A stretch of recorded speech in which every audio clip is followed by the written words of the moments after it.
Can I just say, I feel when I got this badge and it said faculty, I feel like I don't deserve to wear this. But I don't know, Francine, you have pictures there? Oh, yeah. It's just been an amazing journey. And yeah, we can go here. You have that clicker. I'm going to need the pointer. Because if I'm going to wear this, I need to act like I know what I'm doing. I'd like to say that my affiliation with the hospital, really began. It was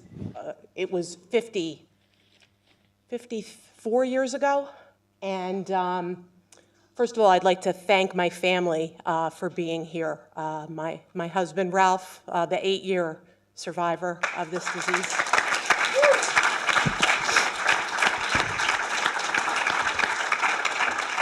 And my amazing nephew and his fiance, Jim Flement and Allison Levine, and her parents, Dave and Mona. But 50-some years ago, our family came to this hospital. And I just have a quote from Norman Cousins, and it says, "The human body experiences a powerful gravitational pull in the direction of hope. That is why the patient's hopes are the physician's secret weapon. They are the hidden ingredients in any prescription." So, right over here, oh, I got it, right there. That's my dad. And he was the son of immigrants who crossed an island a few miles down the river, and he valued hard work, persistence, and believed that with life there was hope, and somebody else had worse problems than you did. 6 months after my parents were married, Dad had a horrible motorcycle accident, and that was in 1943. And he went under the wheels of a tractor trailer, and his legs were mangled, and he spent months in a body cast, and local doctors were going to amputate both of his legs. Dad wouldn't let him do it. He had hoped that somebody could help him. So this guy right here, I don't know if any of the doctors here know who he is, but he's George Crickler. And Dr. George Crickler joined Columbia in 1952, and he was a professor of clinical surgery until his retirement in 1977. He was the former chair of the American Board of Plastic Surgery.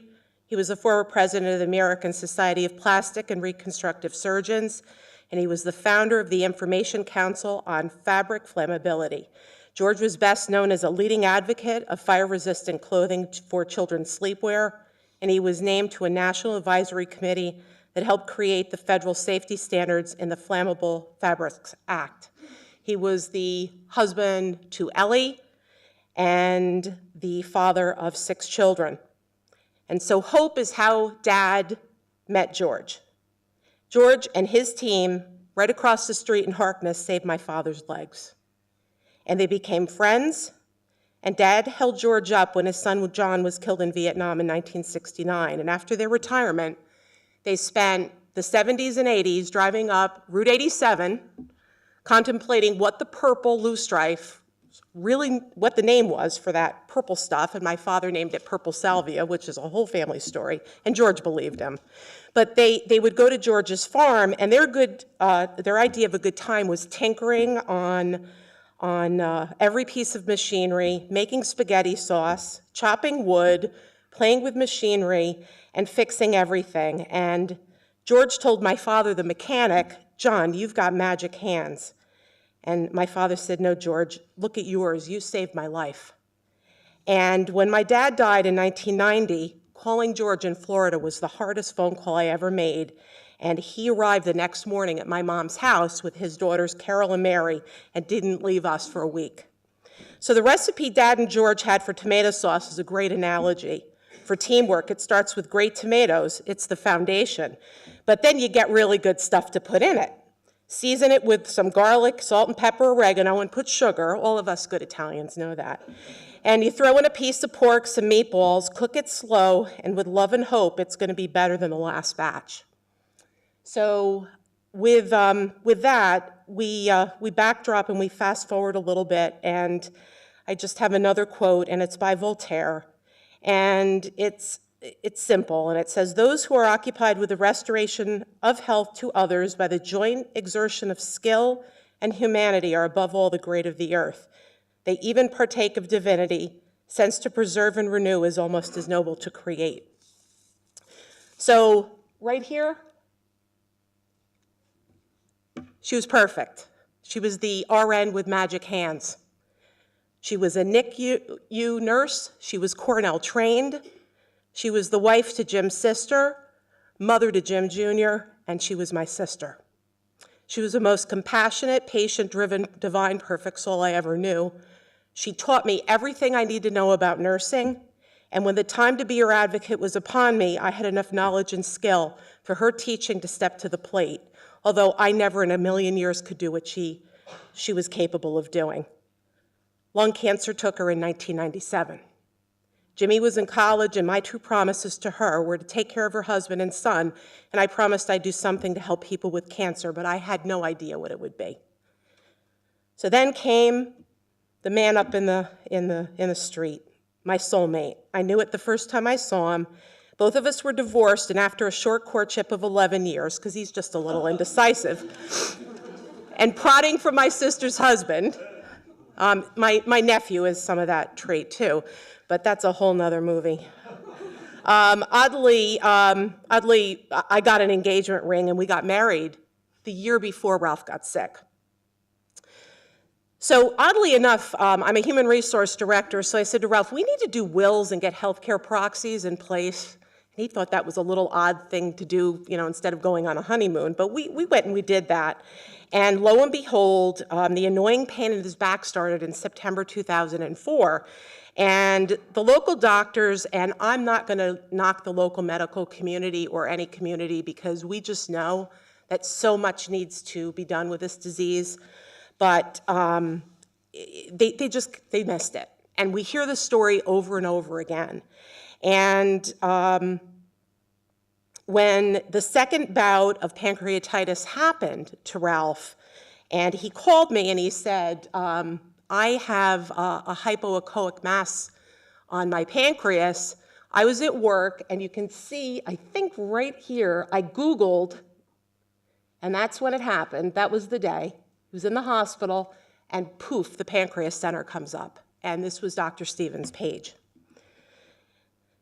So Dr. Peter Stevens, gastroenterology, the pancreas center. And I said, oh my God, it's Columbia. I'm in.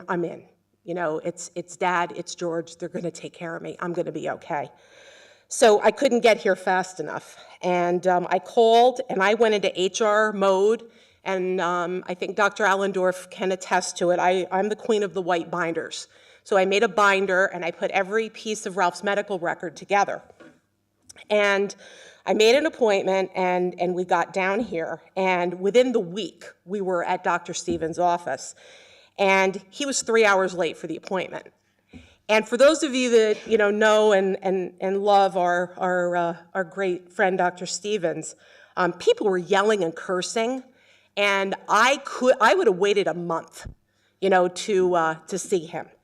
And when we got into his office, he was so apologetic. I'm so sorry, and I said to him, it's okay.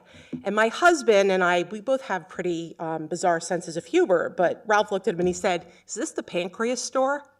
And Dr. Stevens said, yeah, this is Pancreases or Us, with a backwards R right on the building. And I said, we're in the right place. So he literally took the CAT scans, as, Francine, you never tell me 5 minutes, it's gonna be 20, but he's doing this with the scans, and he said, okay, this is what we're gonna do. We need to do an EUS, and we're gonna do it fast, and let's take a look at what we've got going on. And I learned more acronyms in that 20 minutes than we have in all of HR, and in human resources, we got one for everything. But there were a lot, so, and as he was talking to us, his beeper went off. And he says, I feel like a drug dealer.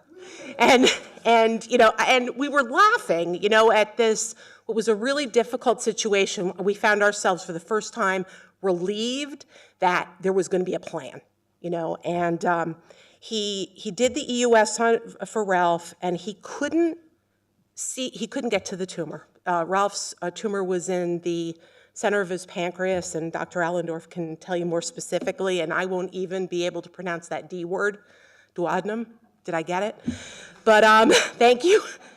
But Dr. Stevens went in, and I knew that this guy too had magic hands. I felt it. And he tried, and he couldn't get to it. And he came out of the floor that I call his floor, because I felt that man owned it.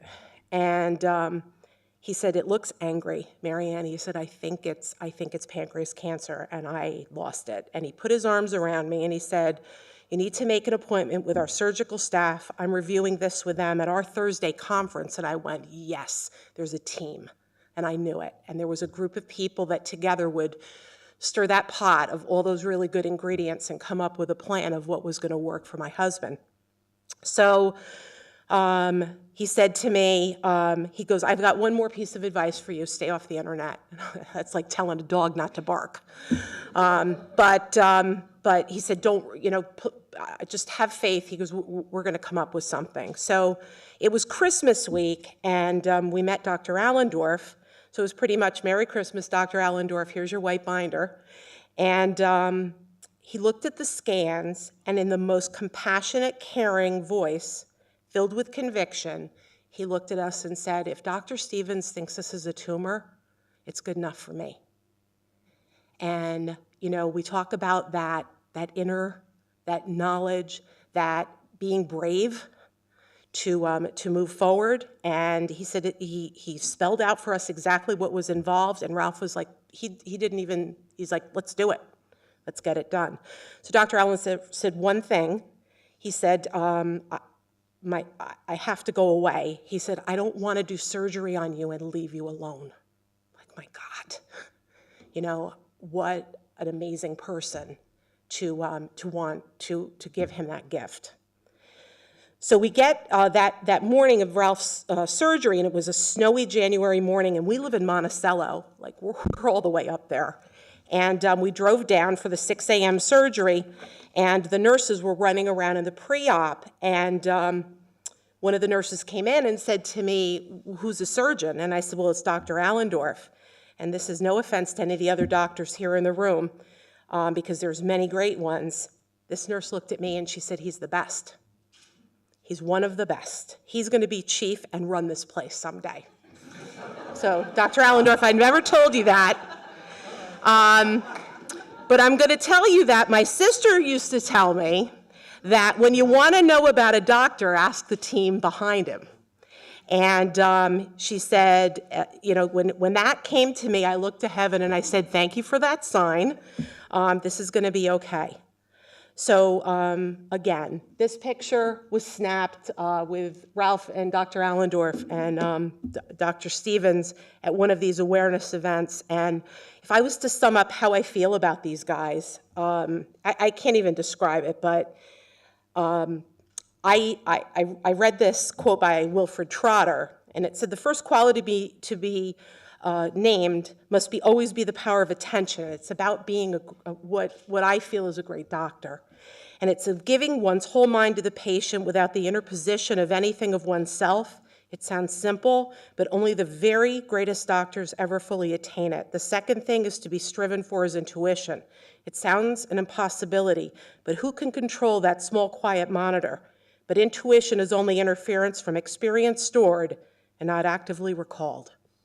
The last aptitude I shall mention must be attained of the good physician is that of handling the sick man's mind, and I'll add, and handling the sick man's lunatic raving wife, which was me.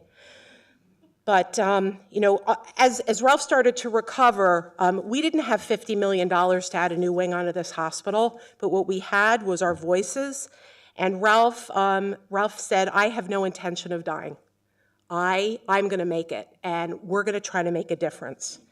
So we got involved, and we got involved small at first, and he had to get well, and he did Gemzar right here in the hospital. He wouldn't have a port because he didn't want any more surgeries, and I don't recommend that because it stings and it hurts, but he did it. And we got involved in the Pancreatic Cancer Action Network and the Lustgarten Foundation, and through the Johns Hopkins board, we started to connect, which is in Baltimore, Maryland.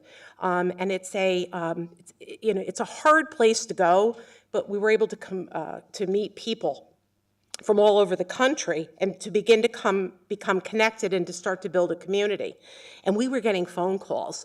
So as soon as Ralph could begin to give back and I could give back, we started to by sharing with other patients and their families. And we would tell our story, and folks would just be amazed, about the outcome. But what we felt was really important was we wanted to make a difference in getting the attention of our government to make sure that the cancer that was one of the hardest had the funding that it needed. And with 182,000 people that have passed away in 5 years, we knew that was a really big number. If you look at the total number of pancreatic cancer patients that have passed away, that's significant, and we needed to change it. So we got on board and we started lobbying for the legislation, and as Dr. Allendorf said, in September, before the recession of Congress, it was passed, and it was amazing. So thank you. It's I've had the distinct honor to be able to lead the team of New Yorkers up on the Hill, and this past year we had over 50 people there just from New York, and there were almost 700 volunteers. And some of those folks that were with us are here in this room. Gloria Sue and Ken Olive, who are researchers at the Pancreas Center, also have been with us when we've gone to Washington. And after the election next week, senators come back in, and we're hoping to the Senate the bill will be passed on and signed to the president into law. And then we fight for appropriations to get what we need. So we're not going to let go. I don't want to tell you that this is an easy journey for those of you that are just starting the journey, but what I will tell you is you're not alone. And in 2004, the community was beginning to form and to gel. I mean, you see, even Dr. Stevens was on the 3rd floor in the Irving Pavilion. I know that the surgery department was in another section of the hospital. Today we have we have everyone together, and we have a comprehensive approach. And despite all of the things that we've been through and all of the sadness and all of the great joys, I don't think any one of the people, and I think of Dr. Stevens as I stand here. I know he through talking to him, hope was one thing that he just fought to the end, and that's something that I know personally for me continues to make me just want to continue the great work and to really share what's happened to us through the great team that's here. I think the fact that no one here ever took away hope from us, and for any cancer patient, any pancreatic cancer patient, hope is sometimes all that they have to hold on to.